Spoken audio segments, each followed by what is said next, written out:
So you probably noticed that as instructors, we don't really like to talk about molecular orbital theory a lot. We'll talk about Lewis theory, and that's because Lewis theory is really approachable.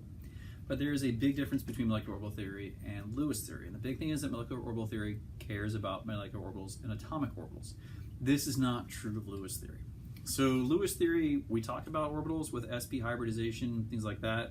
The reality is hybridization and atomic orbitals were not really that big a factor when Lewis was setting up his theory. He was more basing on the Bohr model that assumed that you need 8 orbits, so ergo the octet rule. The application of atomic orbital theory back to Lewis theory is definitely a kind of postmodern thing. This is something that was done to retroactively help Lewis theory still be relevant, and it was more meant as an approximation. Molecular orbital theory is the more complete theory. It predicts a lot of things that Lewis theory can't predict. It makes a lot better and more accurate predictions. That said, molecular orbital theory is a very complicated theory. We introduce it in Chemistry 1, and we introduce it very lightly because this is typically a junior or senior level course in inorganic chemistry where you will talk about molecular orbital theory. So how do the two theories really differ? How do they differ? Well, the big difference is that molecular orbital theory considers atomic orbitals and how they interact with each other. And we get this idea of constructive and destructive interference when atomic orbitals are added and subtracted. As you can see, this is a really abstract idea, and this is typically something that, honestly, in Chemistry 1 level is really hard to grasp because you're not comfortable with wave functions. So let's talk about wave functions in terms of something that you're probably a bit more familiar with, and this is the idea of sound. So what is a sound wave? Well, it is an oscillation in air pressure, and you hear a pitch and a frequency associated with a particular note or sound. This is basically what an atomic orbital is. We're going to quit treating the electron as a particle, and we're going to treat it as a vibrating wave. And so to help you out with this, run a guitar. So if we look at a guitar, we have a string. String corresponds to a certain pitch, but we can change the pitch by changing which fret we're on. So let's say we have a 1s orbital. That would be a fully open string. 2s, 2p, 3s, 3p, 4s, 4p, so forth. Different atomic orbitals correspond to different pitches. So if we have something like a hydrogen 1s orbital, it's going to have a sound associated with it, a frequency associated with it.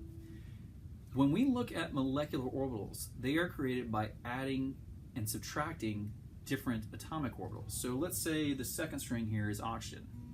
1s, 2s, 3s, 4s, whatever orbitals we're working with. Now, all hydrogen 1s orbitals are going to have the same pitch. And of course, a guitar, 6 different strings, 6 different pitches. But we can still use this analogy. So if we want to make a molecular orbital, we don't pluck one string corresponding to one atomic orbital. We're going to pluck multiple strings at the same time. So the analogy here is that an atomic orbital is one string being picked, whereas your molecular orbital is a chord. It's multiple strings being plugged at the same time. Now, the orbitals available to us, basically the strings and frets available to us, are set by the atoms that make up the molecule. So if we look at something like H2O, we have the hydrogen 1s, the oxygen 1s, the oxygen 2s, and the oxygen 2p's that have electrons in them. So we can create orbitals by adding and subtracting hydrogen 1s's and oxygen 1s, 2s, 2p's. Because of that, it becomes a lot harder to make general statements about the shapes of molecular orbitals because it's going to depend on how many atoms you have, which will dictate how many orbitals you have available.